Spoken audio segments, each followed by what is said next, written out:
Mwese abaduteze amatwi dukomeje kubaramutsa cyane mu izina rya Yesu iteka bahire kandi abaha umugisha. Twongeye kubashimira no kunezezwa nuko mwatanze umwanya wanyu mugatanga igihe mu by'ukuri mugashobora gukomeza gukurikirana ubutumwa bwiza ijambo ry'Imana mugezwaho na bene so b'abagorozi bakora umurimo w'ivugurura n'ubugorozi. Abadukurikiraniye ku mirongo itandukanye mwagerageje guhitamo kudukurikiraniraho nk'uko mwagiye muyibwirwa, mu by'ukuri mwese twongeye kubaramutsa kandi twongeye kubararikira gukomeza kubana natwe muri iki cyigisho gisigaye kugira ngo dufunike neza umusozo w'amateraniro yacu mu buryo bwiza. Rero uko kuba hashoboye gutangirana n'amateraniro hari ibyigisho mwashoboye kubona, n'ubu ngiye tugiye kuganira ku kindi cyigisho turababwira insanganyamatsiko yacyo. Amazina yanjye nitwa Byemana Jean de Dieu, nkaba ndi umugorozi ubwiriza ubutumwa bwiza buheruka bw'ivugurura n'ubugorozi. Rero mbere yuko tubagezaho insanganyamatsiko y'icyigisho tugiye kuganirira hamwe, reka twicishe bugufi maze dusenge. Turagushimiye cyane data wa twese uri mu ijuru ukiranuka, dushimye uburinzi n'imbabazi bibanye natwe, udukoreye ibyiza kandi utwemereye ko muri uyu mwanya tuboneka imbere yawe mu buryo bwo kumva ijambo ryawe uhabwa icyubahiro. Turakwinginze cyane ngo ubwo tumaze kubona ko dusatiriye kandi turi no mu gihe cy'urubanza aho ibya buri wese bigerwaho yaba abizi cyangwa atabizi, turagusabye ngo ukomeze kuduha kuba maso. Imitego umwanzi adutega agendereye kuduhuza, turakwinginze data wera ubwo tumaze kuyigaragarizwa utwambika imbaraga inesha n'ibindi tugiye kuganira mu ijambo ryawe. Mwuka wera adufashe kubigenderamo no kubyumvira, tubisabye mu izina rya Yesu Kristo umwami wacu, amen. Nkuko rero tumaze kubabwira, tugiye kuganirira hamwe ijambo ry'Imana. Mu ijambo ry'Imana hari byinshi twaganirijwe, ariko hari n'ibindi twahisemo tugiye gukomeza kuganira. Tugiye kuganira insanganyamatsiko itubwira ngo gukumira amakimbirane n'umwiryane mu muryango. Ibi bisabwa buri muntu wese, asabwa kubigiramo uruhare, kuko nta muntu mubariho hano ku isi udafite umuryango akomokamo. Niyo mpamvu yaba umugore, yaba umugabo, yaba umwana, yaba abavandimwe baba mu muryango aho muba, haba n'abakozi mubaho mu muryango mukorera, birakwiriye ko buri muntu wese ahirimbanira icyazana amahoro, icyazana umunezero mu muryango, akiyumvamo imbaraga ikumira amakimbirane n'umwiryane bishobora kwibasira umuryango. Niyo mpamvu muri iyi nsanganyamatsiko twifuza ko twaza kuza kuganira kuri ibi bintu bigeze kuri bitatu. Icya mbere turaza kurebera hamwe n'ubwiza bw'umuryango. Umuryango turaza kureba icyo ari cyo n'ubwiza bwawo. Mu by'ukuri ku buryo buri muntu uwo ari we wese, uretse uwo Satani yariganya, ntawe utari ukwiye kunezezwa no kuba mu muryango, nta n'uyobewe ibyiza byawo, ariko turaza kongera tubisubiremo.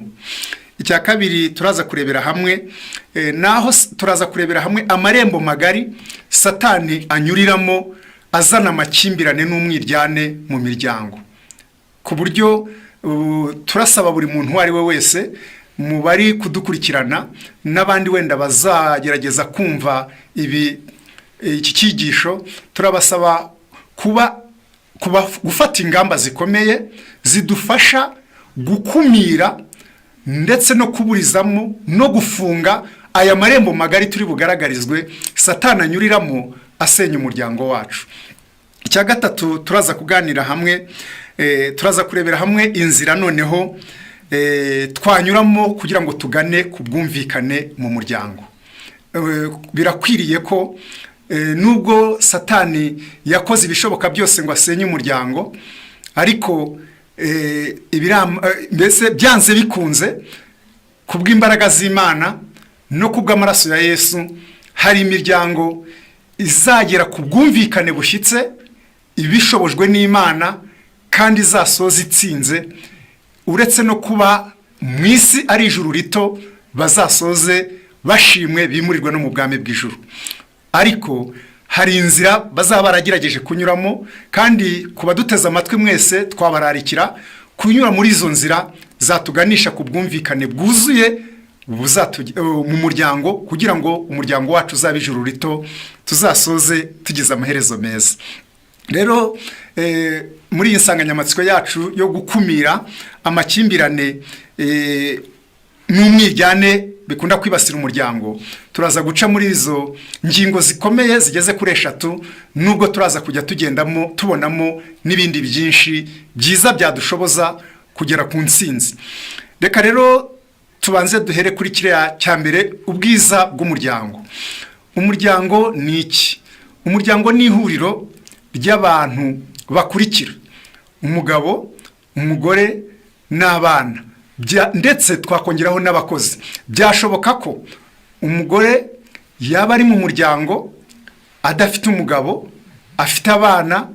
Byashoboka ko n'umugabo yaba afite abana atabana n'uwo bashakanye kubw'impanuka n'ingorane tuzi ziriho z'urupfu muri ibi bihe bya none, cyangwa se n'izindi ngorane zaba zarabiteye. Byashoboka ko noneho habaho n'abana, abana babana n'abakozi babi wabo mu rugo, ariko kuko bafite ababyeyi bababyaye, nubwo kubw'ingorane zo muri iyi minsi y'imperuka byaba bitagishoboka ko babana n'ababyeyi babo bitewe n'impamvu zitandukanye nk'uko twabivuze, ariko ni umuryango, kuko kugira ngo babeho habayeho umuryango wa babiri, nk'uko ijambo ry'Imana ritubwira. Ijambo ry'Imana ryerekana ko umuryango wakomotse ku Mana. Ntabwo umuryango hari abantu bawufondafunze, kuko abantu batarabaho, umuntu atarabaho, Imana y'ubwayo niyo yapanze umushinga wo kurema wo gushyiraho umuryango. Niyo mpamvu umuryango udakwiriye kuyoborwa uko abantu babyumva, uko ubwoko runaka bubitekereza, kuko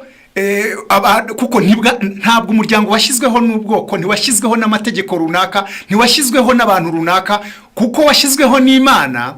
Iyo Mana yashyizeho umuryango, ni nayo yapanze ko umuryango ugomba kubaho kugira ngo ushobore kugubwa neza. Kuba rero Imana yari ikeneye ubwiza bw'umuryango, yaremye umuntu. Itangiriro 1:26 atubwira ngo Imana iravuga iti, tureme umuntu mu ishusho yacu ase natwe. Umugabo n'umugore niko Imana yabaremye. Imana itubwira ko, ijambo ryayo ritubwira ko yaremye umugabo. Uwo mugabo ni Adamu. Noneho ijambo ry'Imana rikomeza kutwereka ko nyuma y'ukuremwa kwa Adamu, kuko umugambi w'Imana kwari kugira ngo uyu Adamu yororoke, agwire, yuzure isi, kandi ategeke, atware ibiri mu isi byose. Kugira ngo uwo mugambi usohozwe neza, mu gitabo cy'Itangiriro 2:18 haratubwira ngo, nuko noneho Imana isinziriza umugabo, iramusinziriza, arangije imukuramo urubavu, irumuremeramo umugore, uwo wari we mufasha umukwiriye. Niyo mpamvu ijambo ry'Imana aho ritubwira ngo si byiza ko uyu muntu aba wenyine. Uriya muntu wari uvuye mu biganza bya rurema, atunganye, afite imico myiza, afite ubutaraga, afite imbaraga z'ubwenge n'iz'umubiri, nta kintu na gito cy'ubusembwa bumugaragaraho. Imana yongeye kumuha umufasha w'ikiremwa muntu uhwanye nawe, uhuje nawe ubumuntu, noneho agomba kuza ari umufasha umukwiriye. Niyo mpamvu aho ijambo ry'Imana ari uko nguko ritubwira. Mu bitabo dusoma bidufasha kumva iri jambo ryitwa kuba umufasha umukwiriye, kuko Imana yo yari imaze kurema Adamu, imuzi neza, ni nayo yanagombaga kumenya uri bube amukwiriye nk'umufasha koko uje kumwunganira no kumufasha, kandi akamubera igisubizo. Ibyanditswe bitwereka ko Imana igihe yaremaga irema inyamaswa, yaremye ikigabo n'ikigore, kugeza ubwo Adamu we wari ufite ubwenge n'ubuhanga bukomeye yahawe n'Imana, ari we wahawe ubushobozi bwo kwita amazina izo nyamaswa. Adamu yari afite ibyiza byinshi bimukikije, birimo isi yari itatsweho ibyiza by'ibimera, birimo izo nyamaswa nziza z'amoko yose zamutambukaga imbere, ariko ngo ntiyigeze agaragaza umunezero wuzuye igihe icyo ari cyo cyose yabonye ari wenyine nk'ikiremwa kidafite kigenzi cyacyo. Nicyo gitumye Imana yavuze iti si byiza ko uyu muntu aba wenyine, ahubwo kamuremera umufasha umukwiriye, kwari ukugira ngo umunezero wa Adamu urusheho kuzura. Noneho mu bwiza bw'umuryango harimo kuzurwa k'umunezero mu bintu bibaho binejeje ku isi kuruta ibindi. Amafaranga iyo abantu bayafite ajya aremamo abantu kumva banezerewe, ariko kubera inzira bamwe banyuzemo bayashaka, hakaba igihe abahindukiye umubabaro, akiyongeraho umubabaro. Amashuri n'ubuhanga ni byiza, bijya binezeza. Kumenyekana, kugira icyubahiro no gukomera mu isi, hari abantu bijya bibanezeza, binezeza umutima.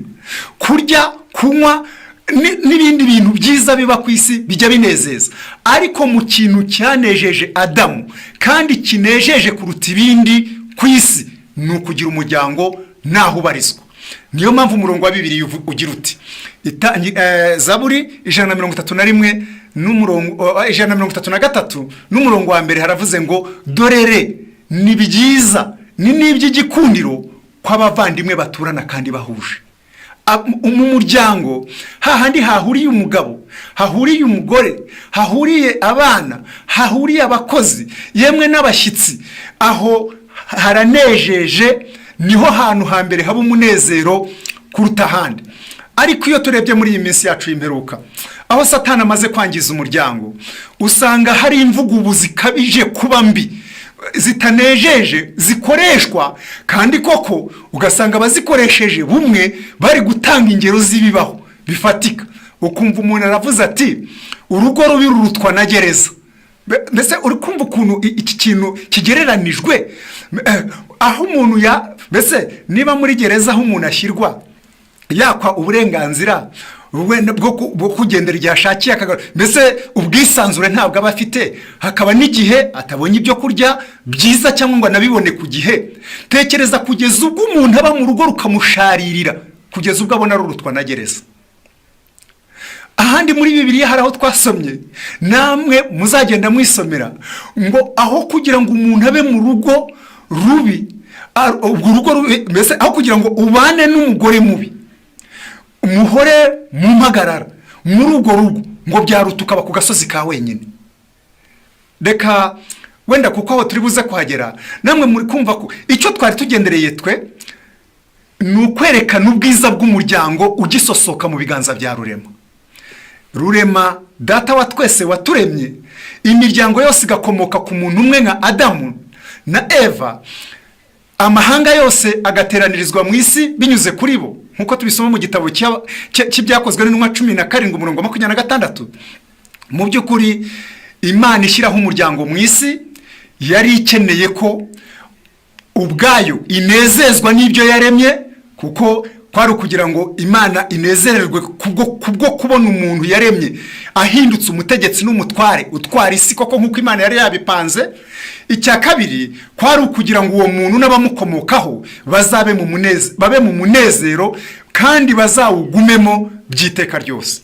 Ariko umugome Satani yapanze uburyo bwose yasenya umuryango.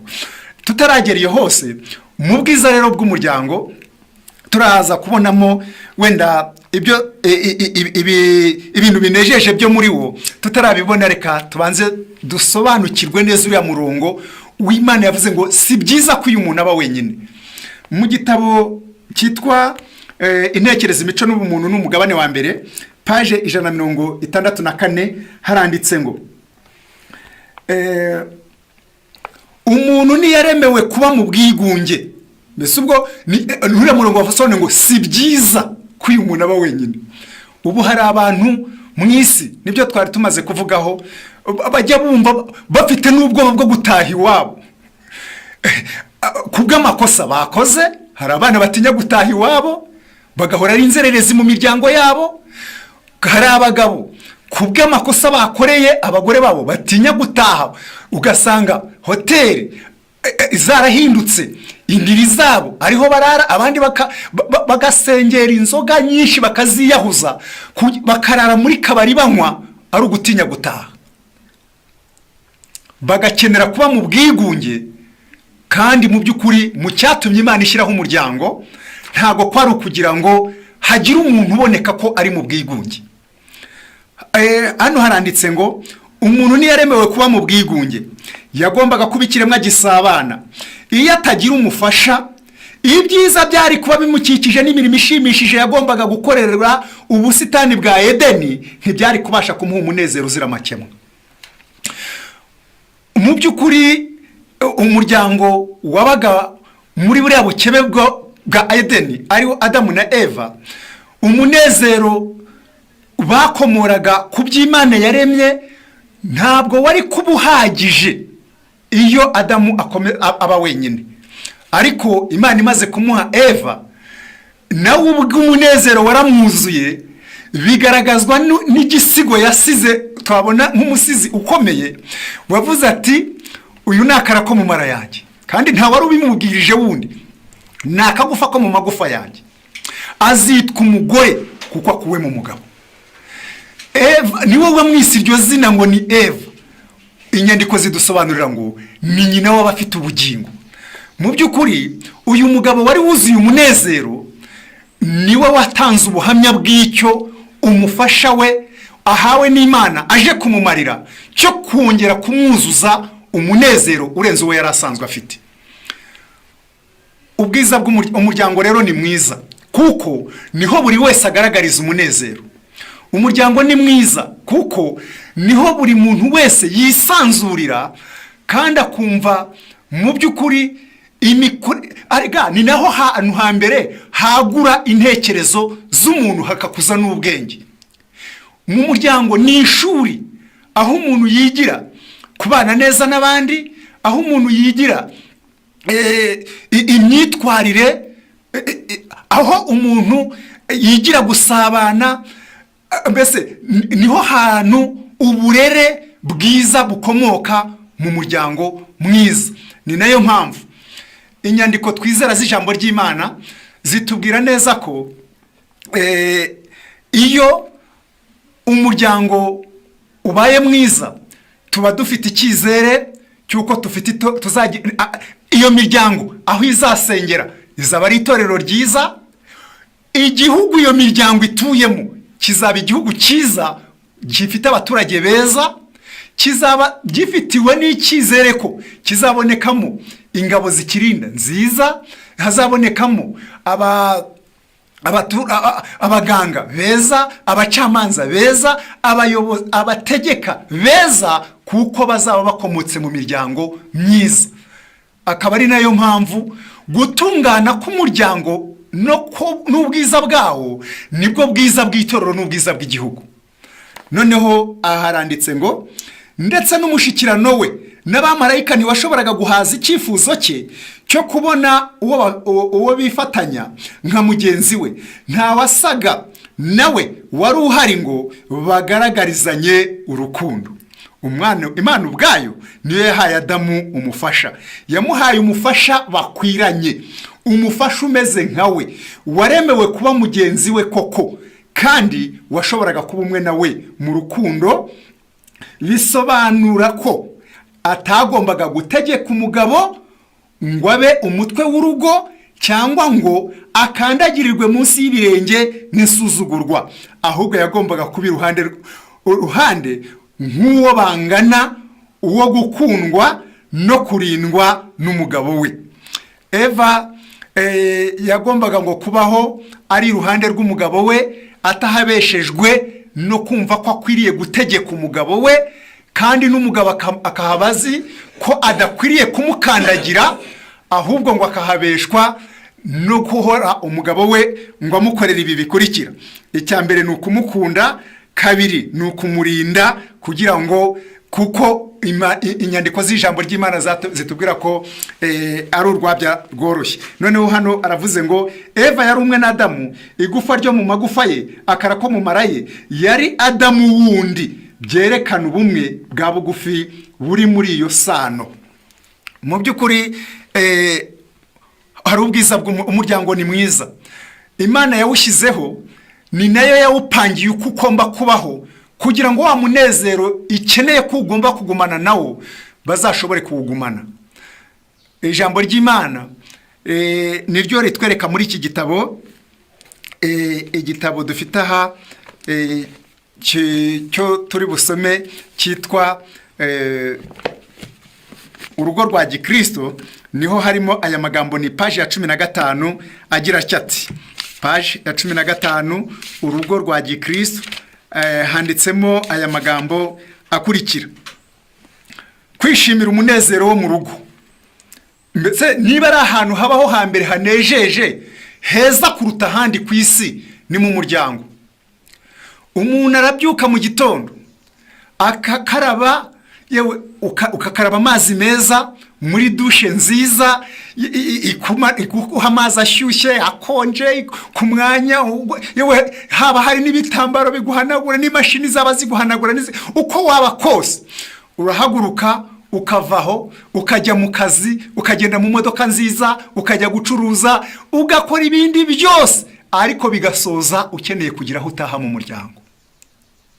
Kandi utahafite niyo atashya ahandi ajya yumva abuze umunezero. Niyo mpamvu aha ijambo riratubwiye ngo urugo ni rwo mutima w'igikorwa cyose. Ibindi bintu byose umuntu yakora, ariko atagira umutima, abuze urugo, abasa naho ari umuntu. Mbese umuntu utagira umutima mwagize ngo yabaho? Ntabwo yabaho. Noneho burya kubura urugo, ukumva abantu baravuga bati uriya ni imbobo, n'indaraho bwije, ntagira adresse. Niba ari ikintu kibaho kibabaje, nicyo ngicyo. Niyo mpamvu umutima w'umuntu ni urugo, kuko niwo mutima w'igikorwa icyo ari cyo cyose wakora.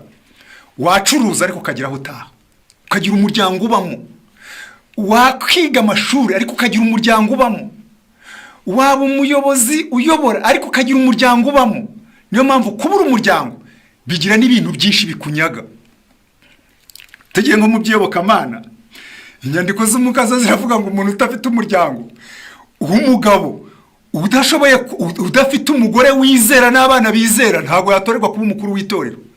Mbese ntiyemerewe kuba umwungeri, ntiyaba pastor, kuko ngo udashoboye gutegeka neza abo mu rugo rwe ntiyashobora kuyobora itorero ry'Imana.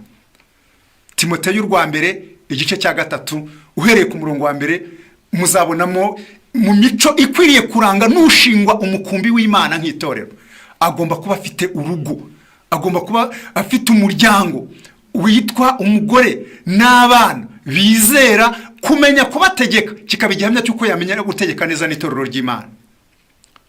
Ubwo aha hari ubugorozi bukomeye ku washaka guhangara kuyobora itorero, agakenera kwitwa umuyobozi uyobora abandi mu by'iyobokamana, atagira umuryango yubatse, aho rwose yaba ari ubuyobe. Rero bavandimwe, hano haranditse hati: umuryango mugari wa muntu ugizwe n'imiryango mito, kandi ufata ishusho y'iyo miryango hakurikijwe icyerekezo ihabwa n'abayiyobora. Abayobora iyo miryango uko bayiyoboye bituma iba myiza cyangwa ikaba mibi. Ubwa bwiza bwawo bukagaragara cyangwa ntibugaragare. Hepfo aravuze ngo mu mutima niho iby'ubugingo bikomoka, kandi umutima wa rubanda n'umutima w'itorero n'umutima w'igihugu ni umuryango. Umutima wa rubanda kugira ngo tugire icyizere ko ejo hazaza tuzaba dufite abaturage bari ku isi bumvikana cyangwa se buzuye mu mwiryane. Ikihamya kibonekera ku kuntu imiryango ipanze uyu munsi. Uko uyu munsi imiryango imeze, uburere butangwa mu miryango uko bumeze, biduha icyizere cy'uko ejo rubanda ruzaba rumeze, cyangwa bikakitunyaga tukabaho tuzi ko ahazaza ha mwene muntu hari mu ngorane n'akaga gakomeye, ariko aho tubimenyera igipimo aho gipimirwa ni mu muryango. Kabiri, uko itorero rizaba rimeze ejo. Rega niyo mpamvu mujya mwumva bavuga ngo aba ni u Rwanda rw'ejo. Uburyo bwo ni itorero ry'ejo uko tugaragara uyu munsi byerekana uko mu miryango bimeze uyu munsi, byerekana uko itorero rizaba rimeze ejo. Noneho hano ngo ndetse nuko n'igihugu muri rusange uko kizaba cyifashe bigaragarira mu kuntu umuryango umeze. Niyo mpamvu bavuze ngo ukugubwa neza kwa rubanda, kabiri iterambere ry'itorero, gatatu no gukungahara kw'igihugu bishingiye ku myitwarire y'umuryango. Umuryango rero ni mwiza kuko ubwiza bwawo bugaragarira aho hantu hatatu: bugaragarira muri rubanda, bukagaragarira mu itorero, bukagaragarira no mu gihugu muri rusange. Ubwo impamvu amakimbirane rero n'umwijyane iyo byisutse mu miryango, duhomba abaza rubanda rwiza, tuba duhombye abizera beza bazaboneka mu itorero ryiza. Tuzagwiza abizera bindi manganya, tugwiza abayobozi b'ayo madini bindi manganya, mu by'ukuri tuzaba duhombye n'abayobozi beza batuyobora mu gihugu, tuzaba tubahombye igihe cyose twaba duhombye umuryango. Niyo mpamvu mu isi n'abayobozi bicara bakavuga bati hari ikintu gikwiriye gukorwa. Burya nubwo hariho na za ministeri zindi zituma ibintu bigenda neza, ariko ntihabeho n'iy'uburezi ifatanye n'iy'umuryango. Hakabaho ministeri yo kwita ku muryango, hakabaho na ministeri y'uburezi, kuko uburezi ntibugarukire mu kwigisha umuntu ina una o gusa, ahubwo bukamwigisha n'imyifatire, bukamwigisha n'imibanire yuko abana n'abandi. Hajya no gutangwa akazi ngo nimurebe ngo ko ari indakemwa mu mico no mu myifatire. Nta wafata umuntu wononekaye ngo amushinge kuba umuyobozi wa banki. Nta wafata umuntu wangiritse ngo amushinge kuyobora abandi baturage. Nubwo hari igihe ujya usanga hari ikosa, ujya usanga abaturage bamwe nibo bajya bakunda kurikora, tukaba tugiye gutora abantu bari budufashe nko mu nzego z'ibanze, abadufasha kugira ibintu runaka buzuza by'inshingano. Ukabona nk'umuntu aridumbukije ahisaza avuga ngo ntanze runaka ngo nimwe mushireho ngo ntacyo ngo kugira ngo tubone uko twivira ahangaha. Mbese nawe ukabona ngo uyu ngo niwe ushinzwe ngo uburezi, kandi ubwo ari we arabe ntabashishikariza kujya ku ishuri. Mbese ugasanga ari we nta burere afite mu mutwe, avuga ibyo ashaka igihe ashakiye, akabivugira n'aho ashakiye. Ariko kugira ngo mwikure mu kanya kaho mwari muri gutora ngo nabagiyeho ngo ntacyo, umunywi w'inzoga n'itabi n'urumogi wamushinga umutekano wa rubanda? Ntibibaho. Rero bavandimwe, reka umuryango ni mwiza. Ubwiza bw'umuryango bwo buragaragara kuko umuryango niwo utuma tubona rubanda rwiza rutuye isi mu by'ukuri runejeje. Umuryango mwiza niwo utuma tubona itorero ryiza rizima rinejeje ryabaho ku isi koko rifite umugambi wo kujya mu ijuru. Gatatu, umuryango mwiza niwo watuma tubona abaturage beza batuye mu gihugu, tukaba tugize igihugu cyiza. Niyo mpamvu hepfo handitse ngo gutungana cyangwa kwangirika kwa rubanda rw'ejo hazaza kuzaba gushingiye ku mico n'imyitwarire y'urubyiruko rw'iki gihe rukurira aha tuzengurutse. Uko urubyiruko runarerwa wongereyeho imico batojwe mu bwana bwabo ku birebana n'akamenyero keza, ku birebana no kwitegeka no kwirinda, ntibizabura kugira ingaruka ku muryango mugari. Abasore nibarekerwa mu bujiji nta gitsure bazasaruramo kwikunda, gutegekwa n'ipfa n'irari ryabo, kandi uko niko rubanda rw'ahazaza ruzaba. Inshuti urubyiruko rufite ubu akamenyero barema uyu munsi n'amahame bagenderaho muri iki gihe nibyo kimenyetso kiranga uko abantu bazaba bameze mu myaka iri imbere. urugo rugomba kuba ruhuje neza n'iki ijambo ry'Imana rivuga. Rugomba kuba ijuru rito mu isi, aho urukundo ruganje, hataranga umwijyane, hahora umunezero wacu ushingiye ku kwimenyereza urukundo n'impuhwe, kandi tukagirirana urugwiro nyakuri. Umusogongero w'ijuru ni urugo ruyobowe n'umwuka w'Imana. Urugo, ubwiza bwarwo, ubwiza bw'urugo tubonye ahangaha, kugira ngo ingingo nyiveho aha, nubwo ariho tusa nabaho twari dushoreje kuri iyi ngingo, ariko reka tuhagarure bavandimwe muhumve, ari naho haba hambere. Ubwiza bw'urugo bwa mbere nuko ari ryo juru rito. Mbese urugo ni rwiza kuko rushushanya ijuru rito. Ubwo uko mumeze iwanyu byatuma wemeza ngo tuzajya mu ijuru cyangwa ntituzajyayo. Ukuntu iyo hari ikibazo kivutse, uko gikemurwa, wa mugore we, wa mugabo we, uko mukemura ibibazo mu rugo, uko mutoza abana, nuko mutanga uburere ku bana banyu, uko wa mugabo we witwara mu muryango, nawe wa mugore we, byerekana ko mufite ijuru riti wanyu, ko mu gitondo cy'umuzuko mwiteguye kuzamurwa, gusa mwimurwa mujyanwa mu ijuru rinini ryiza ry'iteka ryose rizahoraho, ariko bigaragara ko muzaba mwimuwe. Naho ubwiza bw'umuryango rero ni ijuru rito. Kabiri, ubwiza bw'umuryango niho hantu hambere hanejeza umuntu uwo ari we wese, kuko ariho nkomoko y'imico, yaba imico mibi yaba imico myiza, igikomokaho mu muryango. Niyo mpamvu bavandimwe, abantu bamwe bajyaga bavuga bati uburere buruta ubuvuke. Byashoboka ko umuntu yabyara, ariko gutanga uburere buzana imico ituma abagize umuryango baba beza. Icyo ni ikintu cy'ingenzi. Noneho mu bwiza bw'umuryango ngo ni naho itorero rifitiye ubwishingizi ko rizaba rifite abakristo beza. Ikindi, ubwiza bw'umuryango niho igihugu gihanze amaso ko kizaba gifite abaturage beza, bazavamo abayobozi beza, bazagira icyo bagezaho igihugu, kuko ari abaturage bazima. Aho hafitiwe aho hantu hatezwe umusaruro ungana utyo, bavandimwe turi kujyana, muri kumva ari ahantu hari hakwiriye kurangarwaho, dukwiye kuhitaho cyane.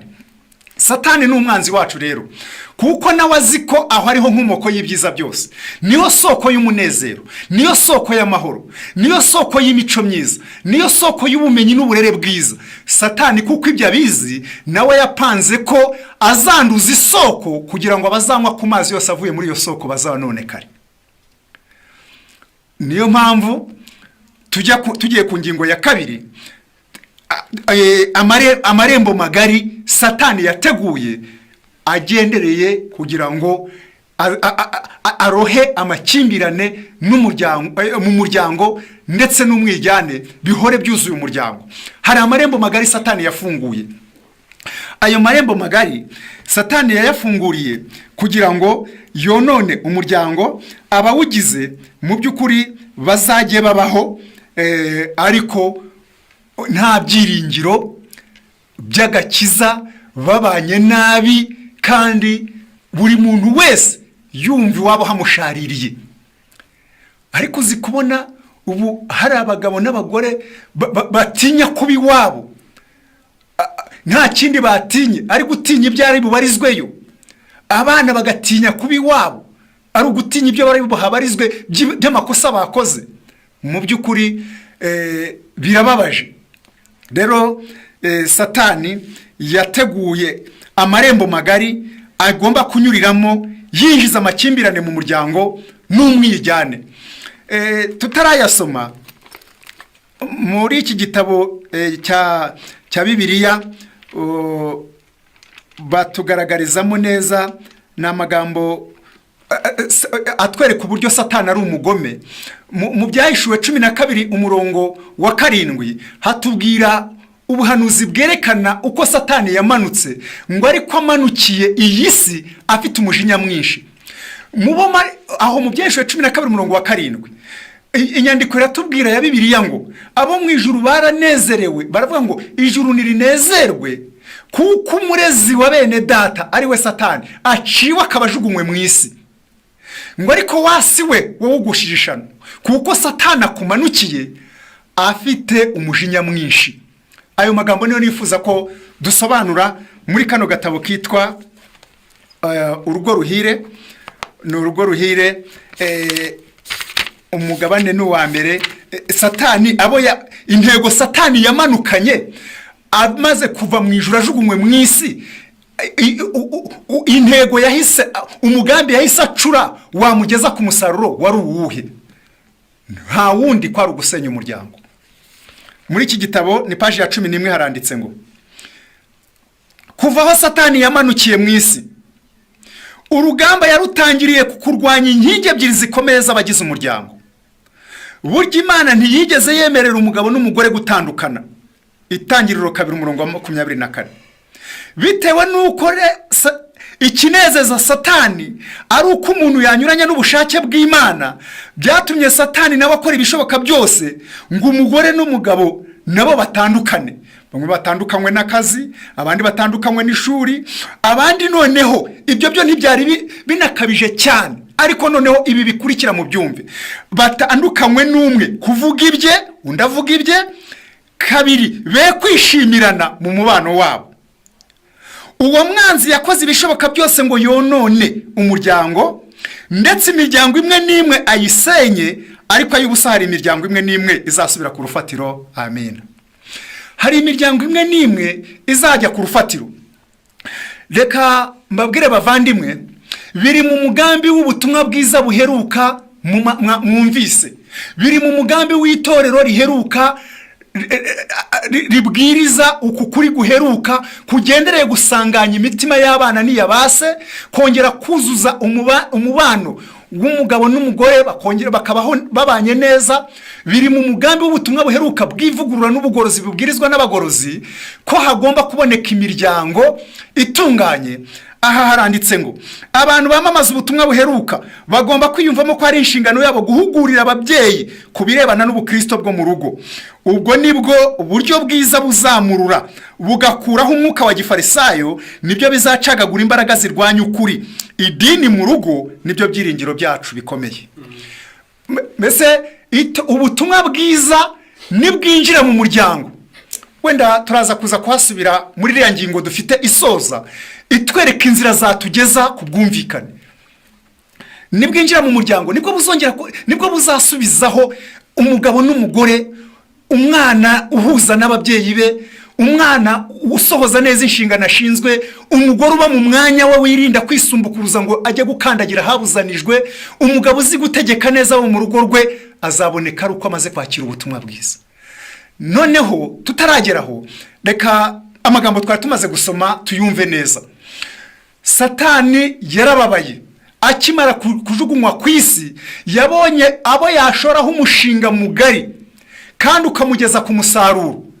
Ari abantu barimo Adamu na Eva, babandi bagize umuryango, nibo yakoze ibishoboka byose ngo yibasire, maze bimugeza akabona ko aribyo bizamugeza ku ntsinzi. Ubuhanuzi butubwira bucyo muri iki gitabo cyitwa Intambara Ikomeye. Intambara Ikomeye ni paje 196. Satani yagambiriye gusenya umuryango, awuroshyemo amakimbirane, awuroshyemo urwango rukabije ndetse n'ibyaha. Muri iki gitabo haranditse ngo paje 196 handitsemo aya magambo akurikira: niba abadayimoni bariyemeje gukora kugira ngo bavumbure uburyo bwasenya neza kurushaho ibintu byose bikwiriye kubahwa, mbese mu isi mu bintu byose bikwiriye kubahwa, abadayimoni bize inzira nziza yabageza mu kubisenya. Icyo rero basanze cyababera nk'igisubizo cyatuma ibyo byiza byose bisenyuka.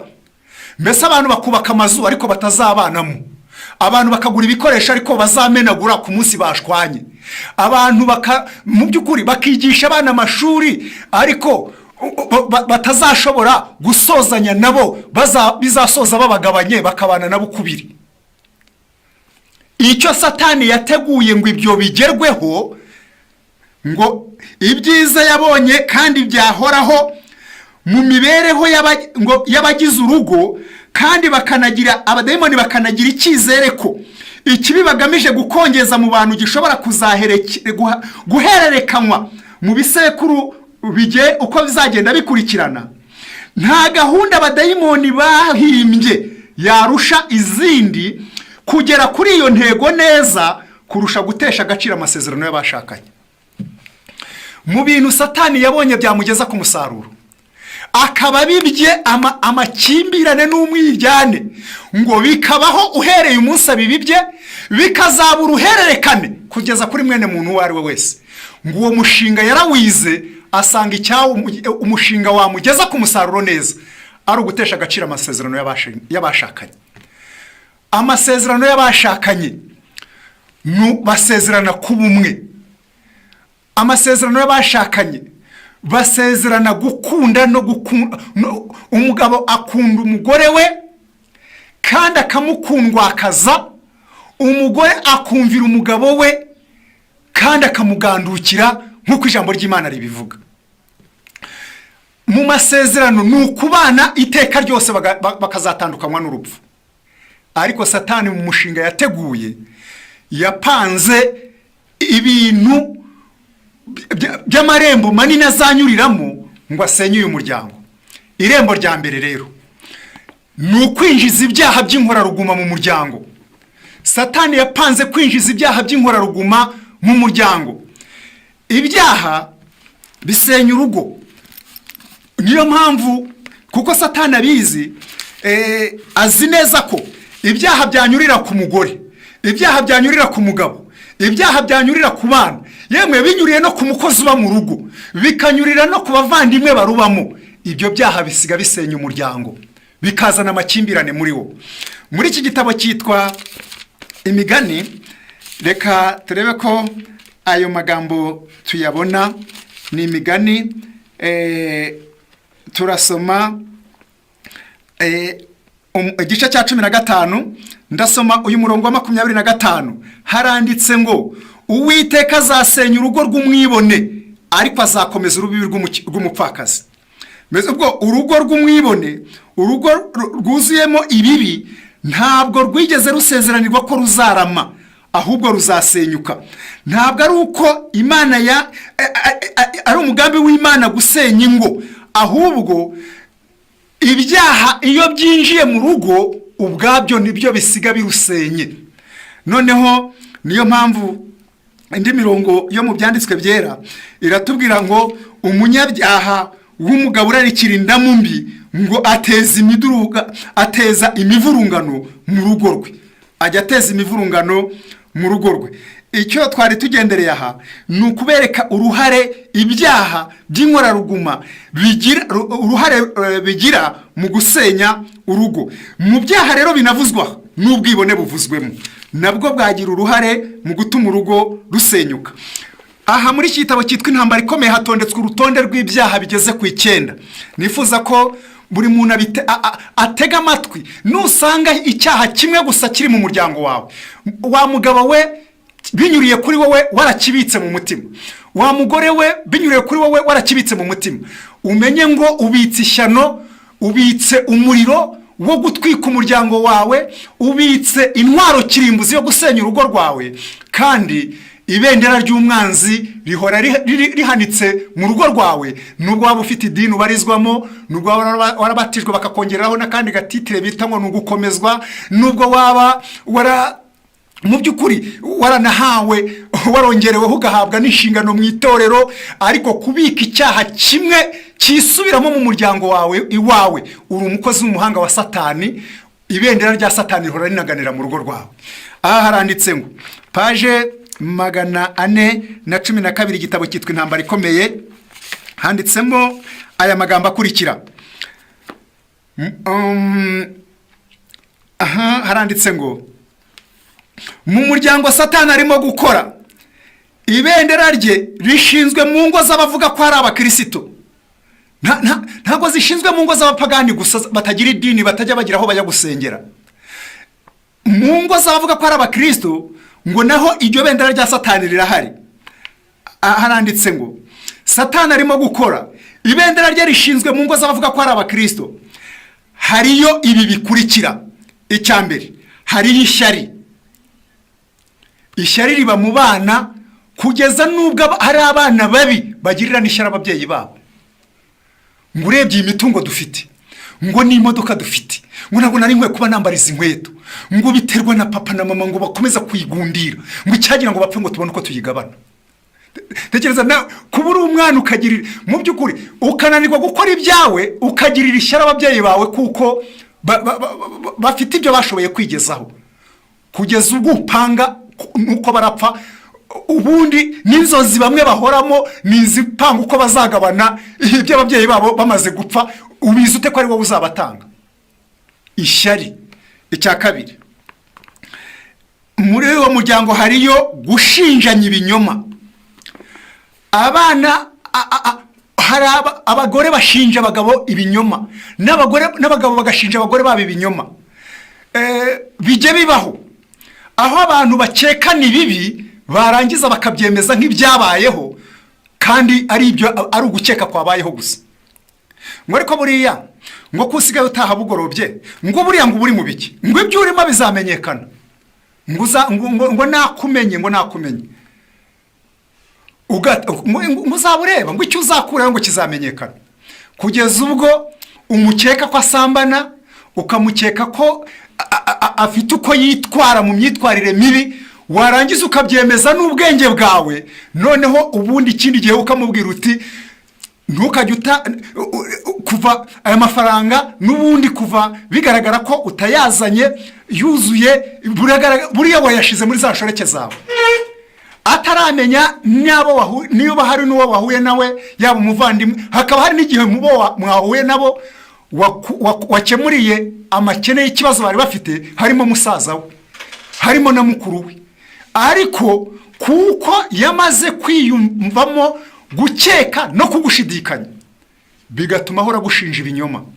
Mu muryango bashinjanya ibinyoma, benshi bahora mu manza, ku buryo imiryango yemwe n'inzego z'ubutegetsi zihora arizo zibabereye maso, usanga buri munsi babicaje, noneho babaza bati ngaho mutubwire icyatumye mudukenera. Umugabo ngo umugore nababwire, umugabo ati nawe nababwire, si wowe wabahamagaye. Atariko wa mugore we, si wowe mbwiye ngo nzabakenere nibaze uzavuga, ngaho vuga. Undi wowe wavuze ko ari wowe bazanye. Kugeza ubwo umuntu apanga ikintu cy'ikinyoma kitabaye, ati ubwo uyu mugore birangiye akaba ari njye ashize imbere ngo mvuge, nanjye ngiye gutegura uruntu ndamukubitaho ku buryo ruramuzindaza atigeze anakora, ariko mubeshere kugira ngo abaraha mbone uko mbikuraho. Abagabo n'abagore bashinjanya ibinyoma, babeshyira abandi, kugeza ubwo iyo abandi bamaze kugenda bashoje imanza, umwabwira undi atari koko ati buri cya kintu se tunone waruzi ngo nabigenza gute, ati ngiye ko warurundoshe ko warumbwiye kuriya, ati nanjye nagombaga kwikura mu izanga nanjye nkugenje kuriya. Abantu bahora bashinjanya mu muryango, haba y'ibyaha byo gushinjanya ibinyoma. Abana barabeshererana, bamwe bahakana ibyo bakoze bakabishyira kuri barumuna babo, abandi bakabishyira kuri bakuru babo. Ngo ninde wakoze iki? ngo ngewe ngo ntabwo mbizi, ngo buriya ngo nuza ngo ubwo yararaha ngo wabona ariwe. Uko mwabana mwe gushinjanya ibinyoma mu rugo, mubesherana, ni ugushira ibendera rya Satani mu ngo zanyu. Kuburirimba muri korari ariko ugishinja mugenzi wawe ikinyoma, umubeshyera, ukeka ibibuka byemeza nk'ibyabaye, mu by'ukuri ubuyobye, uri intwaro Satani akoresha asenya umuryango. Icya gatatu kivuzwa aha ni ukwishushanya. Kwishushanya ni gute? Ni ukwiyoberanya, umuntu akigira mwiza ari hanze mu bandi, ariko yagera iwe akahinduka intare, ari umugabo agahinduka nk'intare, cyangwa se impyisi igeze mu ntama. Umugore mu bandi akamenya kwitwara neza.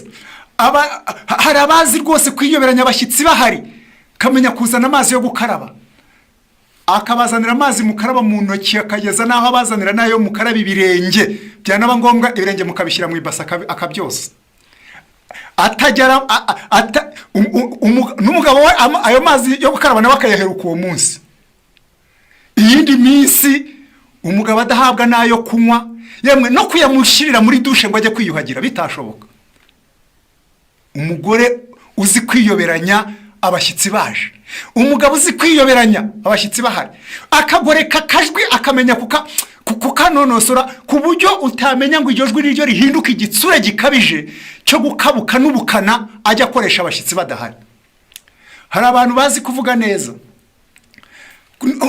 bishushanya haba abantu badahari, hari n'abazi noneho kwishushanya bari aho basengera, akamenya kuvuga neza Yesu ashimwe, Uwiteka guhire, kumenya kuririmba neza, ijwi ryiza riyungurutse ryiyoroheje ku buryo mu by'ukuri umusanze iryo jwi umusanganye irindi jwi akoresha ari mu rugo, imbere y'abana, imbere y'umugore we nawe wakibaza uti uyu ni wa wundi, ukaba wamubaza uti asama ndebe mu kanwa niba hatarimo indimi ebyiri, harimo urwuvugisha uri ku rusengero, hakaba n'urwujya uvugisha ugeze mu rugo. Hari umuntu w'Imana umwe wigeze kutubwira inkuru z'icyabayeho, ngo ababyeyi bahoraga bashyamirana mu rugo, ariko bagera ku rusengero, umwe yari umuyobozi w'itorero nk'umugabo, n'umugore ari umuyobozi mu itorero nk'umudiyakonikazi, bakiyorobeka bakamenya kugoreka amajwi neza no kuyayungurura no kwitwara neza. Ngo umwana wabo ageze aho abwira umundi muyobozi mukuru w'itorero ati rero muzadushakira icyumba hano ku rusengero, muzahadushakira icyumba tujye tuhibera na mama na papa, kuko mbona ariho twazajya mu ijuru, kuko imyitwarire mbabona na hano ku rusengero ntabwo ariyo mbabona na tugeze mu rugo. Kubw'ibyo numva kugira ngo tuzajye mu ijuru twakibera hano ku rusengero. Umva nawe kugeza aho umwana barunguruka akabajora akababonamo iyo myitwarire kugeza ubwo yasaba, ngaho reba abawe babonye uburenganzira bwo kubisaba, uri kubona wowe basaba ibingana iki. Nihuse mu muryango ikindi cya kane kibayo ni ubuhemu. Dufite abagabo bahemukira abagore babo, barabahemukira mu ikoreshwa ry'umutungo mu rugo, barabahemukira ku buryo umugabo yikubira amafaranga umugore we kugira ngo amukureho igiceri, bigasa no kwasamura intare ukayikura ikijigo, igiceri ukaba wagikura munsi y'ikijigo cy'intare. Mu by'ukuri ibintu bitapfa gushoboka, akakwagaza nk'uri kwagaza amaraya kugira ngo akunda gukureho ifaranga, kandi iryo faranga arijya araguriramo abana ibyo kurya wabyaye, iryo faranga arijya araguramo isabune muri bukarabe, ntacyo ari bujyane iwabo. Hari abagabo mu by'ukuri bahora bahemuka, bagakorera menshi mu miryango yabo bakageza make, abandi bakiba n'ibyo mu rugo babisahura babijyana ahandi. Ubuhemu buragwiriye. Ubwo n'abagore nabo nuko, ku buryo usanga hari abagore bari kuganira n'abandi ngo ubwo wowe ngo ujye ubaho ngo ukaguma gutegereza ngo ibyo umugabo araguha ngo agomba kugira amafaranga nanjye nkagira ndi, ngo niba ngo acuruza muri butike ngo akabona amafaranga, ngo nanjye ngo igihe yagiye ngo nanjye ngomba ngo biriya bishyimbo ngomba kubijyana, ngo nanjye nkagurisha, ngo nanjye nkaba nifiteho amafaranga, ngo nanjye nagera mu bandi nkigurira icupa. Ubuhemu bwo guhemukirana mu mutungo, ubuhemu bwo guhemukirana. Hari abana bahemukira ababyeyi babo, ngo umwana upfapfana bera sikiri ikirumbo, ngo kandi agakoza nyina isoni, uwo mwana aba yahemutse. Abantu barahemukirana mu by'ukuri, bakiyandagaza, bagacana inyuma, ingo zigasenyuka. Ubuhemu buragwiriye mu ngo. Icya gatanu, kurwanira isumbwe, kurwanira gutegeka, ngo nanjye ngo ntabwo wandenza amavi, ngo wabanaka ngo ntabwo byoroshe, ngo ntabwo ngo urapfa kuguma nigeze kuba ndi kuganira n'abantu bamwe, ari umugabo yagiraga imicungire mibi y'umutungo, noneho umugore ageze aho bagahora mu bibazo, aragira ati atuzi ikindi ati mbabarira nibura atunsabira uyu mugabo ko ibintu birebana no kuyobora urugo abivaho uyu mwaka umwe gusa, nanjye nduyobore arebe ukuntu ruzatera imbere. Mureko nawe tekereza kubura umugore nawe ukumva hari igihe wasaba kuyobora urugo, kuyobora umugabo, kurwanira iryo sumbwe. Umugabo nawe akavuga ati ninjye mugabo, ninjye uyobora, ninjye utegeka, kunda unyumve mukandamize wemere. Iyo miyoborere mibi y'umugabo n'uwo mugore ushaka kurwanira gutegeka umugabo, kugwanira isumbwe ni kimwe mu byaha byangije umuryango. Ikindi kivuzwa aha, ubugambanyi mu miryango baragambanirana. Ikindi kutiringirana. Ikindi gukunda irari.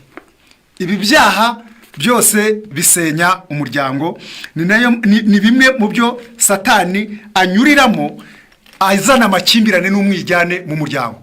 Irembo rya mbere acamo rero ni ugushyira ibyaha by'inkoraruguma. Ibyo tumaze kuvuga byose, noneho ntabwo twavuze iby'ubusinzi, ubusambanyi n'ibindi byaha bibi byose bijya byibasira umuryango. Ibyaha ni intwaro Satani akoresha ngo asenye umuryango, yuzuze umwijyane mu muryango. Icya kabiri, irindi rembo rya kabiri Satani akoresha ni ugutera urubyiruko rutarashyingirwa, gushyiraho nabi urufatiro rwo gushyingirwa. Iki kintu Satani abazi neza ko azacyungukiramo cyane. Atera bamwe gushyingiranwa n'abo batazi imico yabo. Ubu ibyo biragwiriye muri ibi bihe byacu bya none. Abantu bahurira kuri Facebook, abandi bagahurira kuri YouTube, abandi bagahurira kuri WhatsApp, abandi bagahurira kuri za Instagram no kuri X n'ahandi. Mu by'ukuri ugasanga abantu bari kumwe, barahuye, bapanze ubukwe, abandi ni amahurira nzira yo mu modoka. Umuntu agaharuguruka i Musanze yerekeje i Kigali yicaranye n'umukobwa, bakajya kugera ariya mu Kivuruga yabanze kumubaza izina rye, bakamanuka bajya kugera mu Gakenke bamaje kumubaza naho batuye n'iwabo, bakajya kugera kuri Nyirangarama urukundo rwashushe yatangiye kumusaba ko bazashingirana, bakajya kugera Nyabugogo banapanze n'amatariki y'ubukwe, byose ari raporo bazashyira ababyeyi babo. Ubu bukwe bupangiwe mu nzira, urugo rwubatswe mu kugenda gusana mbese rusa n'urwubatse ku mapine y'imodoka. Uru rugo rw'abantu bashyingiranwe bataziranye, uko ni ugushyiraho urufatiro nabi rwo gushyingirwa. Ugashingirwa utazi imico ye, kuko ntiwigeze umurambagiza, ntuzi ibyo akunda, ntuzi ibyo yanga, ntuzi mu by'ukuri ihererekanya murage ry'abamubyaye icyo ryamukozeho, akarere atuyemo ntuzi icyo kamukozeho. Rega hari akarere umuntu abamo hari ukuntu kamukora ku buryo umujyana ahandi bikanga. Mu by'ukuri bavandimwe, ibi byose gushyiraho urufatiro nabi bigizwe no gushingiranwa n'utazi mu mico. Ikindi ni ugushingiranwa n'udakunda, wamukundiwe n'abandi, cyangwa wamukundiye uburanga, cyangwa wamukundiye umutungo afite. Uburyo muri iki gihe rwose umukecuru wibitseho imitungo atiriwe atekereza ko ari umukecuru, ati nzigondera agasore keza k'imyaka 18 rwose ko nzagafatisha. Impamvu azansanga atari uko arebye iminkanyari ndiho nubwo yabihari, aho atarebye n'uburanga, ahubwo azakurikira amafaranga. Mu by'ukuri ubu hagwiriye gushingwa k'ubukwe bw'abantu bishakira imitungo, barangiza bati nkurikije ukuriya mukobwa iwabo ntabwo bahari, ni imfubyi, cyakora bamusigiye imitungo myinshi. Umusore agapanga uko azatwara n'uko azagabana muri iyo mitungo. Bafite ama etaje 3, ubwo ari 3 nzagabanamo imwe. Bafite imodoka nzagabanamo imwe. Kubw'ibyo ndapanga mupangeho urukundo kugeza ubwo tuzashyingirana. Niturangiza mu gihe cyo gushingirwa, mu murenge tuzasaba ko dukeneye gusezerana amasezerano yitwa ivangamutungo rusange. Barangiza bakavanga umutungo, maze nyuma y'igihe gito wa musore agasaba ubutane. Ubimanza zigwiriye ziri mu nkiko nizo ngizo. Bavandimwe, abantu gushyiraho nabo urufatiro rwo gushingirwa, ugashingirwa utazi imico ye. Kambabwi abandi bagashingirwa abo badakunda, babakundiwe na ba nyirasenge, babakundiye na base wabo, ngo nutazashaka ngo muri uriya muryango, ngo bariya ngo nibo bantu ngo bacu ngo bagushakamo, ngo naho ngo bariya ngo nugira n'ahandi ujya, ngo uriya mukobwa ngo urebye ngo wewe ngo mama wawe yaramukunze, ubwo ni mushiki wawe uri kukubwira, cyangwa se ni nyogosenge ngo twaramukunze mu muryango wacu. Hari igihe icyo bamukundiye niyo mitungo iwabo bafite, ntabwo bamukundiye imico myiza, bumwe bakaba bataranamukundiye n'uburanga, akaba nta n'uburanga afite. Uyu musore agakurikira ubutunzi, igihe cyagera cyo ko uburanga bukenewe yabubura, nyuma y'igihe gito bagatana. Agakurikira ubutunzi n'uburanga, yamuburaho imico myiza, nyuma y'igihe gito bagatana. Ubutane ubu buragwiriye muri iyi minsi yacu ya none, mu nkiko nyinshi cyane, by'umwihariko imanza nyinshi mu nkiko z'imbonezamubano. Ubu ubutane, iyo ngingo y'ubutane iri mu nkiko cyane. Nta kindi, abantu bashyizeho urufatiro nabi rwo gushyingirwa. Bashyingiranwa n'abo batazi, kabiri bashyingiranwa n'abo batikundiye ubwabo, barabakundiwe, gatatu bashyingiranwa mu by'ukuri bagendeye ku buranga ndetse no ku mitungo. Ndasomye amasomo abiri yo muri Bibiliya.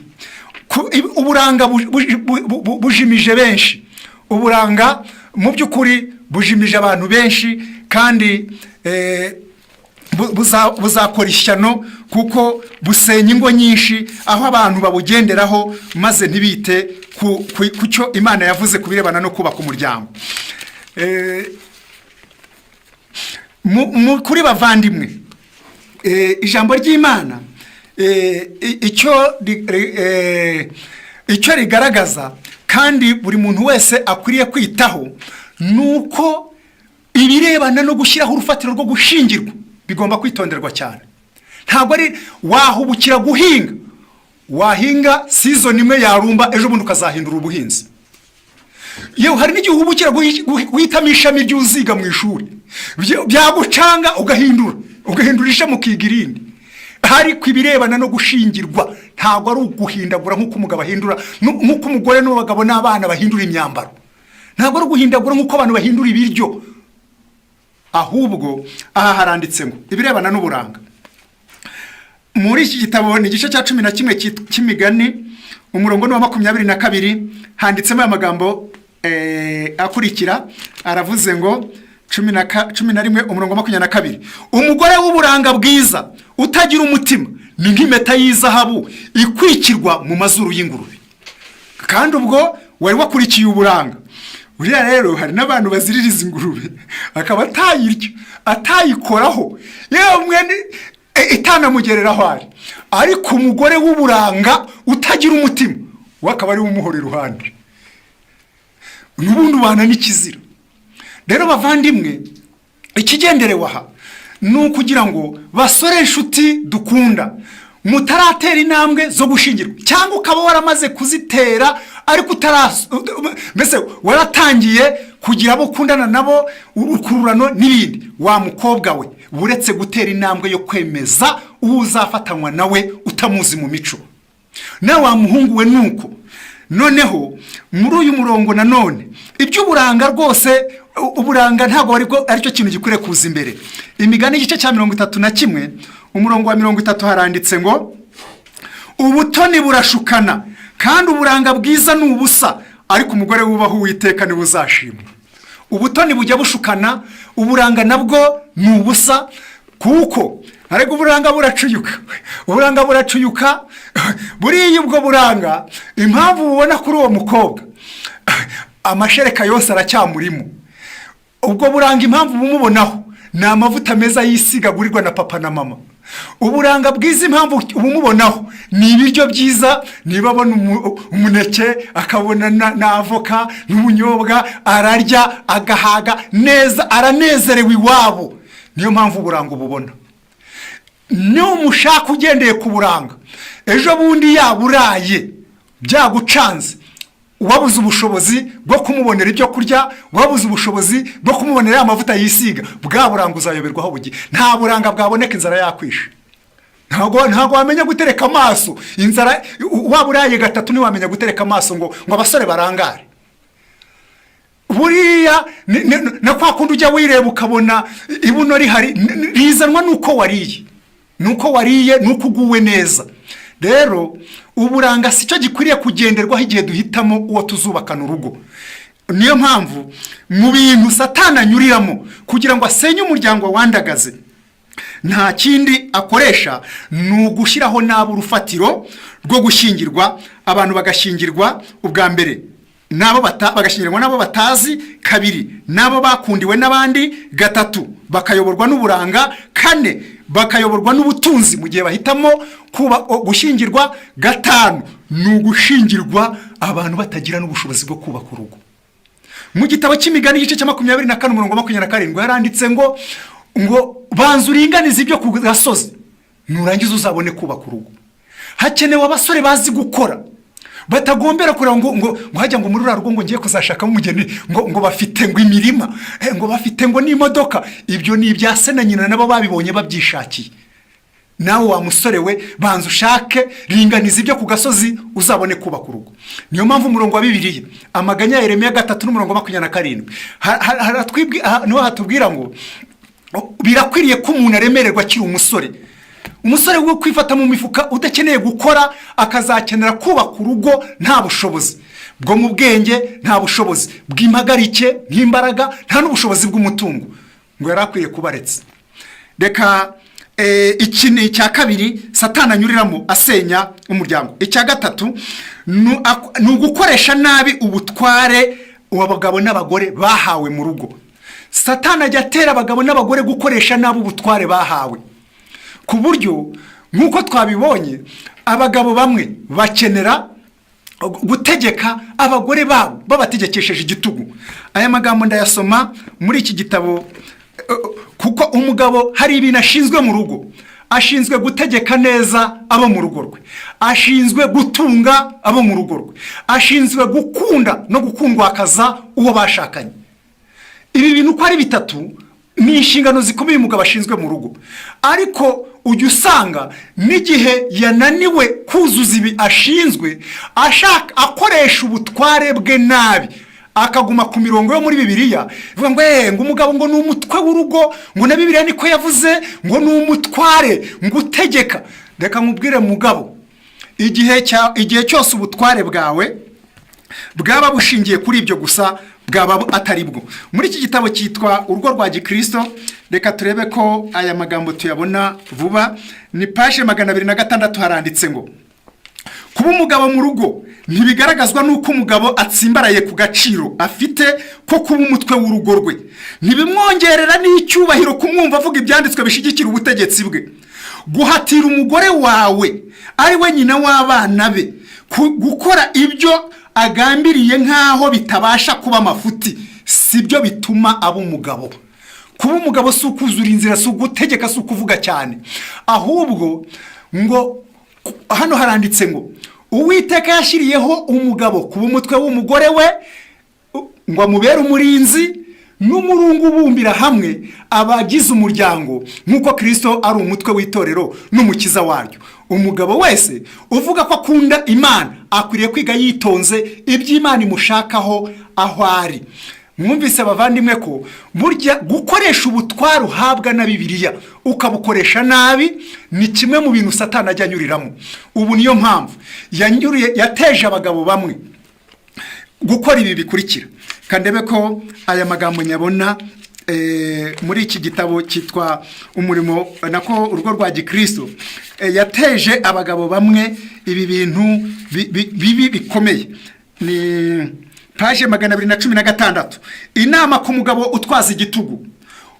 Hano haranditse ngo hari abagabo rero ngo igihe kimwe ngo bajya ngo baba bafashe n'umwana ngo yarira, ngo bagahita babwira abagore babo ngo fata umwana wawe, ngo ntago nshinzwe guhoza uyu mwana.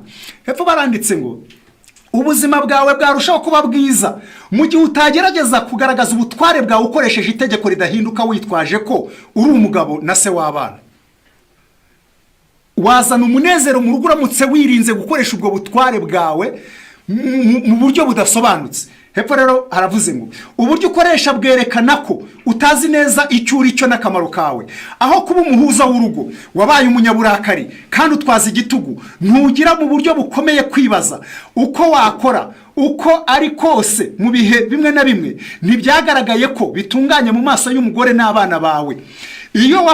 Iyo wafashe umwanzuro ni gake gusa ushobora kuwuhindukaho. Ufata imyanzuro yo gushyira mu bikorwa ibyo watekereje, kandi rimwe na rimwe utari no mu nzira nziza. ngo abagabo benshi bafata imyanzuro banahubutse batari no mu nzira nziza, ngo icyo niyemeje nakiyemeje, ngo mwene runaka, ngo nutabigenderamo ngo urebe uyujya ngo urajya iwanyu. Mu by'ukuri iyi myanzuro ntabwo ariyo. Reka nihutire hepfo ahavuze ngo mu gihe ugerageza guhatira abandi gushyira mu bikorwa ibitekerezo byawe kuri buri ngingo, uba ugize nabi kuruta kwemera kugamburuzwa kuri izo ngingo. Buriya byakubera byiza ni igihe umugore n'abana bawe baba bari kubona bitaciyemo, wa mugabo we uzajye wemera uyoboke, kuko bari kubona koko atari byo iza. Byaba byiza ubayobotse kuruta uko ukomeza kubahatira ikintu kibi kandi ari n'umwanzuro mubi wafashe. Hepfo niho havuze ngo iyo nubwo wibwira ko mu bitekerezo byawe byaba ari ukuri, ariko bishobora kuba atari ukuri. Iyo ugisha inama abo hanze y'umuryango maze abo bazikugiriye mugafatanya umwanzuro kimwe, ibyo nibyo bigutera kugwa mu mafuti menshi yo guhata ku mbaraga no kutumva ibitekerezo by'abawe, ahubwo ukabahatira gukora nk'uko ubyumva, utekereza mu buryo butandukanye ku birebana n'imyitwarire y'umuryango wawe. Rero uyu mugabo umeze uku ukoresha ubutware gucya aba ahindutse umuyoboro wa Satani mu gusenya umuryango. Umugore urwanira gutegeka, umurongo wa Bibiliya wamwise iri zina. Ndeka ndebe ko uyu murongo nkubona ni Imigani igice cya niba ari 25, kandebe ko ndayabona n'amagambo ari kutubwira ngo umugore w'ingari uvuga urudaca n'urujojo rw'imvura idahita barahwanye. Mbese ubwo igituma yitwa ingari nuko ni umugore urwanira gutegeka, ni umugore urwanira gutegeka. Ndagira ni kandebe ko aya magambo tuyabona ni 27, Imigani 27 umurongo wa 15. Umunsi w'imvura nyinshi y'urujojo rudahita n'umugore w'ingari uvuga urudaca birahwanye. Mu gitabo cya Bibiliya batubwira neza ko hari naho ijambo ritubwira ngo aho kubana n'umugore w'ingari mu nzu nziza ngo byaro tukaba ku gasozi ka wenyine. Si uko Imana yari ishigikiye ubutane, ahubwo ni imvugo mpakanyi itemerera umugore guhangara kwiyumvamo ubutegetsi bwo gutegeka umugabo, kumva nabi uburinganire no gusangira ibitekerezo n'uwo mwashakanye w'umugabo, ukabyumva nabi ukumva ko ukwiriye gutegeka uwo mwashakanye w'umugabo. Mu by'ukuri uri umugore uba uri gukandagira ku butaka bwabuzanijwe. Umugore araganduka akumvira. Noneho reka aha twe kuhatinda, ahubwo tuvuge ikindi cya kane Satani ajya anyuriramo agasenya umuryango, ni ukudahuza icyerekezo ku birebana n'imicungire y'umutungo. Imicungire y'umutungo, usanga umutungo mu miryango abantu mu by'ukuri uburyo bawucungamo, uburyo bawufatamo habamo ubusumbasumbane. Ayo umugabo yakoreye akumva yafiteho uburenganzira, wa mubyeyi nawe w'umudamu ayo yahuye nayo, yaba arayo yahawe n'umuvandimwe we cyangwa n'indi mpano yawe, tinajya ya nayanjye nanjye ndakubita ku mufuka.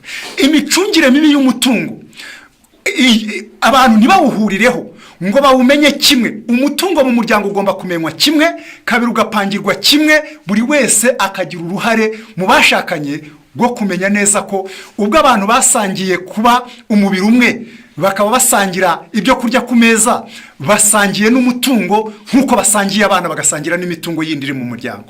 Kutagira icyerekezo kimwe mu gucunga umutungo w'abashakanye naryo ni irembo Satani ajya anyuriramo agasenya umuryango. Ikindi 5 Satani ajya anyuriramo agasenya umuryango akuzuzamo amakimbirane, ni ukudahuza icyerekezo ku burezi bw'abana. Icyerekezo kimwe ku buryo usanga icyerekezo umugabo akeneye kwerekezamo abana kugira ngo bashobore kuba ingirakamaro, umugore we siho akeneye kuberekeza. Ibi bijya bikunda kubaho aho iyo icyemezo gifashwe n'umwe mu bashakanye cyo gucyaha umwana, undi we agahaguruka ati ndekera abana bareke, ku buryo usanga umugabo niba yarafashe akanyafa agiye kucisha ku mwana kubwo yananiranye, umugore ariko gafatira hejuru ati ndakwingize njye mvira ku bana bareke. Mu by'ukuri kudahuza icyerekezo cy'uburezi bw'abana, haba kubigisha, kabiri kubahana, kubatoza no kubamenyereza no kubahana no kubacyaha. Ibi bintu 5 kwigisha neza abana, kubatoza, kubamenyereza, kubacyaha no kubahana. Iyo ibyo bintu mutabihurijeho ngo mugire icyerekezo kimwe ku burezi bw'abana, ibi nabyo Satani ajya binyuriramo akangiza umuryango. Reka tugane ku nzira zigana ku bwumvikane mu muryango dusoze. Rero bavandimwe, umuryango nubwo Satani yawibasiye bene aka kagene, Imana yateguye ubutumwa bwiza buheruka bukeneye bugomba guhamagara buri mugabo, buri mugore, umusore n'inkumi, yewe twaba turi abana dufite ya miryango tubamo twibana ubwacu bitewe nuko wenda ababyeyi bacu tutabafite, cyangwa wa mugabo we utari kumwe n'uwo mwashakanye w'umudamu kubw'impamvu zitandukanye, cyangwa wa mubyeyi we utari kumwe n'umugabo wawe, uri kumwe n'abana. Ariko ahubwo ni itegeko ry'umwami ko tugira umuryango mwiza. Imana ikakubera umugabo uri umupfakazi, ikaguha inama binyuriye mu ijambo ry'Imana. Icyambere gituma umuryango ugera ku bwumvikane ni uguha umwanya Bibiliya ikayobora urugo rwacu. Ijambo ry'Imana, amategeko y'Imana, iyo tuyemereye akatuyobora, niho dushobora kugubwa neza. Niyo mpamvu ijambo ry'Imana ritubwira ngo mu gitabo cy'Itangiriro 18:19 ngo icyatumye Imana imenya Aburahamu kwari kugira ngo ategeke neza abo mu rugo rwe, abayobora mu nzira itunganye. Nuko bayobora mu nzira itunganye ariko y'ukuri kwa Bibiliya. Ijambo ry'Imana niryo rihesha umugabo n'umugore kubana neza, buri wese agahunda agaciro kuko ibyanditswe bibivuze. Iryo jambo rikigishwa neza mu miryango, iryo jambo urubyiruko rukarifata neza nk'ijambo ngenderwaho ryatuma bagira imico myiza. Guha agaciro Bibiliya mu muryango iwacu ikaba ari ituyobora, kandi tukayiga kenshi n'ibirimo tukabishyira mu bikorwa, cyaba kimwe mu bituma tugana ku bwumvikane mu muryango. Icya kabiri cyatuma tugera ku bwumvikane mu muryango ni ukwimenyaho ibyaha, kubabazwa nabyo no kubyatura. Kwihana naho mu muryango birakenewe. Abagize umuryango, kuko twabonye ko ari isibaniro ryaho bijya bigera, buryo ubwo umugabo arakosa, umugore yakosa, n'abana bakosa. Hari imigani rero ipfuye idakwiriye kuturanga nk'abakristo tujya mu ijuru, aho usanga abantu bavuga ngo amafuti y'umugabo ngo nibwo buryo bwe, ku buryo ubwo umugabo we yakosheje yumva atari amafuti kuko yavuze ngo ni uburyo, ubwo nibwo buryo yabonye. Oya, amafuti y'umugabo nayo ni amafuti, kandi ayo mafuti nayo yihanwa mu bubi bwayo yakozwemo, agasabirwa imbabazi. Abagabo bakwiye gusaba imbabazi z'ibyaha bakoze mu rugo, n'abagore bakwiye gusabira imbabazi abagabo babo, ndetse n'abana bagasaba imbabazi ababyeyi babo. Ku buryo kwihana naho mu muryango ni inzira ya kabiri igana ku bwumvikane mu muryango. Inzira ya gatatu ni ukugena igihe cyo kuganira kwa gishuti k'umugabo n'umugore mu buryo bwo gukemura ibibazo byo mu muryango. Aya magambo yo ndayasoma mu gatabo kitwa Urugo Ruhire, ni umuzingo wa 2. Handitsemo aya magambo akurikira. Hano haranditse ngo, ndabanza some aya magambo nindangiza mbone gusoma yandi. Ni page ya 3 haranditse ngo, imiryango hafi ya yose ihagaze ku cyambu giteye ubwoba. Umwanzi Satani yagamije kumariramo abagenzi ba Gisiyoni. Mbese Satani yagamije kumarira abantu aho mu miryango akaba ari yabicira. Hepfo haranditse ngo, muri icyo cyambu kirimo umurongo muremure uri kugenda ubyigana ugana mu irimbukiro utabizi. Icyo cyambu kiri kunyurwamo n'abagabo n'abagore bakuze mu gihagararo, ariko mu bwenge bwabo bakibwira nk'iby'ingimbi. Abantu bakaba bakuze mu myaka, ariko nibura mu by'ukuri ubu uri umwana, wa mugabo ubu uri umwana, igihe icyo ari cyo cyose waba ukemuza ibibazo kwivumbura mu rugo, kugeza nubwo wanga kujya ukivumburira ibiryo. Uri umugabo uracyafite imitekerereze nk'iy'ingimbi. Za ngimbi tubana nazo z'abana nibo bivumbura iyo ibintu bitagenze nk'uko bashaka, barivumbura bakanga n'ibyo batahashye. Wa mugore we ubu ufite imitekerereze nk'iy'ingimbi, iyo wivumbura kugeza nubwo wiyimuwe mwashakanye ukahukanira hafi aho, nawe ufite imitekerereze nk'iy'ingimbi. Ibibazo ntabwo bikemurwa no kwivumbura, ibibazo ntibikemurwa mu by'ukuri no kwahukana, no kuregana, kunyanyagizanya, no kwandagazanya. Ku buryo ujya usanga nta kubikirana ibanga kw'abashakanye kukibaho. Mu by'ukuri aha haranditse ngo hari abagabo n'abagore bakuze mu myaka ariko badakuze mu bitekerezo. Hano haranditse ngo umusaruro icyo bibabyarira ni ukubana ntibamarane irungu, bakabura urugwiro ruhereza abandi kuzi, bakabura urugwiro ruhereza abandi kuzi wabo. Hano hepfo haranditse ngo umusaruro w'ibyo ni ukubyirura abasore n'inkumi bashingiranwa, ibyaba ari amahuriranzira. Ubwo ni kwa kwishingira twabonye, uwo mubano w'abantu bataziranye imico ukazabahindukirira nk'isoko y'akagezi gasharira kavomerera imiryango ku isoko y'amazi yica abaturanyi babo n'abagenzi. Iyo nzira ubu n'abangavu barayizi, kandi akarenge kabo ntikayisibamo. Nicyo gituma benshi bahora mu ruzerero, bakurwamo no kurya no kuryama. Uwo mwanzi utagoheka akabategera mu rwenya, akabategera no mu birori no mu bitaramo, dore ko byinshi bisigaye bitwikirwa n'ishusho y'idini, ariko ntibibujije Satani kubiyoberezamo benshi. Iyo nzira abana bari kuzayiteshwa n'ababyeyi babo, none benshi muri bo ntibazi no gutandukanya ibyera n'ibyanduye. Ibi byatumye habaho ingorane zikomeye, ku buryo ubu imiryango myinshi bamwe babanye ari amahamihami, bamwe ngo imiryango yabo niyo ihora ibabereye maso, ngo bamwe baravuga ngo imitungo yaba tutarashakanye imitungo myinshi, imitungo mfitanye n'uyu mugore mbujije gutandukana nawe kuko sinshaka ko tuyigabana. Ubu bamwe babana nabo bashakanye kubwo kugundira imitungo. Kabiri, ngo bandi ngo imiryango yabo niyo bahora babereye maso, bakaba bati mu by'ukuri tutababaza shangazi na mama n'uriya musaza ntamubabaza, reka ngumaha gusa. Abandi ngo imyanya barimo mu idini no muri leta niyibabuza gutandukana, ku buryo bamwe b'abamasika basa n'abashushanya itorero na leta, bagahurira mu itorero abantu bakagira ngo barabana, ariko bagera iwabo bagahurira mu cyumba cyaho mu byumba by'amasengesho mu rusengero, ariko batahurira mu cyumba bararanamo. Abantu ingo zageze habi bavandimwe. Noneho icyageza ubwumvikane ku miryango nuko hakwiriye kubaho uburyo bwiza bwo gukemura ibibazo, bitari uburyo bwo kwandagazanya, bitari uburyo bwo kubijyana mu nteko z'abaturage, bitari uburyo bwo kubijyana mu nkiko, ahubwo abagabo n'abagore bakwiriye kumvira izi nama.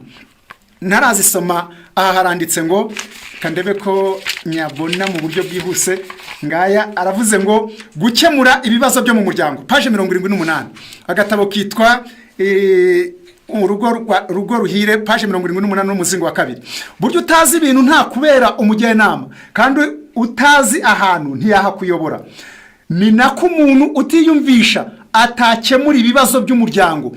Igihe uruvuga irinde kuvugisha impagarike yawe 50% y'ibiri mu muntu abigaragarisha mu maso he, mu gihe twicajwe no gukemura ibibazo mu muryango.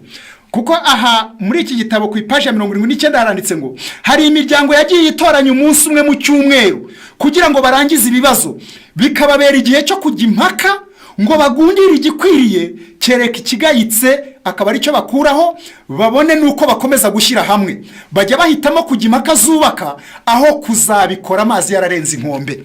Iyo rero bicaye hamwe baganira, ngo buri wese agomba kubwiza ukuri mugenzi we, akamwereka ikitagenda neza, n'undi akamutega amatwi, ngo ntaba ari kuvuga nawe uri kwitaba telefone, ntaba ari kuvuga wiyunamiye muri telefone kandi akubwiye ko akeneye ko muganira. Uku kutayita kuwo mwashakanye ngo mugirane ibiganiro byubaka byabageza ku bwumvikane, mu by'ukuri ntacyo byagufasha. Ibiganiro byiza byo kujya impaka zubaka bikemura ibibazo. Rero ubwo tuganye ku musozo, reka tubasabe bavandimwe dukumire ibintu byose biza bigendereye kuzana amakimbirane n'umwijyane mu muryango, kugira ngo iwacu hahinduke ijuru rito, tuzasoze duhawe ubugingo buhoraho. Ibyanditswe byera bitubera ingabo idukingira, kwihana ibyaha mu muryango no kwatura. Ariko na cya kindi twabonye ruriya rubanza, reba nawe kubona waraye wivumbuye umubano mu bufitanye n'umugore wawe, ufitanye n'abaturanyi, ufitanye n'abana, mbese ujye umenya ko nabyo bishirwa mu rubanza. Imana igufashe guhe gutekereza neza. Funga amayira uhereye uyu munsi Satani anyurira amasenyi umuryango wawe. Nibyo ngusabe nisabira, Imana ibiduhera ubuntu mu izina rya Yesu. Amen.